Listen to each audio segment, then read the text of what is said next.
வணக்கம். திராவிட முன்னேற்றக் கழகத்தின் கூட்டணியிலிருந்து காங்கிரஸ் முதலில் வெளியேறும் என்ற அனைத்து தகவல்களும் தற்பொழுது கிடைக்கப்பெற்றுள்ளது.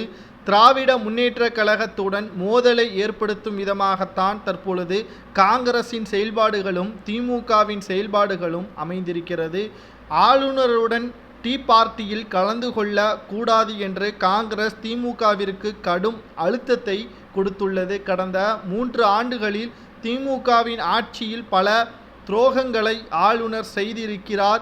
தமிழக அரசியலிலும் தலையிட்டிருக்கிறார். தமிழக அரசு மக்களால் தேர்ந்தெடுக்கப்பட்ட அரசு. மேலும் மத்திய அரசு தனிப்பட்ட ஒரு நபரால் ஆளுநரை தேர்ந்தெடுக்கக்கூடியதன் காரணத்தினாலும் மக்களால் தேர்ந்தெடுக்கப்பட்ட ஆட்சியாளர்களை அதிகாரிகளை மிரட்டுவதாகவும் செய்திகளை காங்கிரஸ் தலைவர் செல்வ பெருந்தகை அவர்கள் கூறியிருந்தார். இதனால் சுதந்திர தின விழாவை முன்னிட்டு மாலையில் ஆளுநர் தேநீர் விருந்தில் அனைவரும் கலந்து கொள்ள வேண்டும் என்று ஸ்டாலினுக்கு அழைப்பிதழையும் கொடுத்துள்ளார். ஆனால் முதலில் காங்கிரசும் திமுகவும் இந்த தேநீர் விருந்தில் கலந்து கொள்ளாது என்றும் தெரிவித்தார்கள். இறுதியாக ஆளுநருடன் சந்தித்த பிறகு முதல்வர் ஸ்டாலின் அவர்கள் தேநீர் விருந்தில் கலந்து கொள்வதாக அந்தர்வல்டி அடித்துள்ளார். இதனால் திமுகவிற்கு ஆதரவாக கூறியது அனைத்தும் தற்பொழுது விரோதமாக மாறிவிட்டதா? ஆளுநருக்கு ஆதரவாக ஸ்டாலின் அவர்கள் செயல்படுகிறாரா?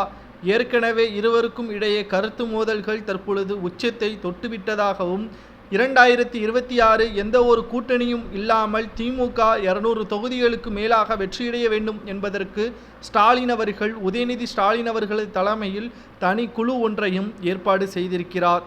இந்த ஒரு சூழ்நிலையில்தான் தற்பொழுது ஸ்டாலின் அவர்கள் கூட்டணி கட்சிகளின் மோதலை ஏற்படுத்தும் விதமாக ஆளுநர் தேநீர் விடுதியில் கலந்து கொள்வதாக தெரிவித்திருப்பது பேர் அதிர்ச்சியை கூட்டணி கட்சிகளுக்கு ஏற்படுத்தியிருக்கிறது.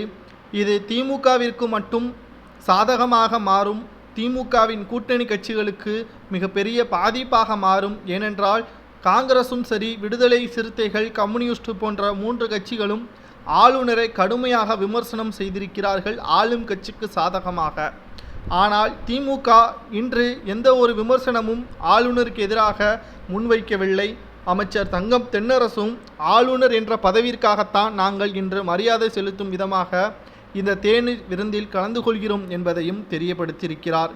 கடைசியில் காங்கிரஸையும் விடுதலை சிறுத்தையும் ஏமாற்றும் விதமாக ஸ்டாலின் அவர்கள் செயல்பட்டதாக கூறி அரசியல் வட்டாரங்களில் இந்த செய்தி வைரலாக பரவி வருகிறது. இதை பற்றி உங்களது கருத்துக்களை கமெண்ட் வாயிலாக கூறுங்கள்.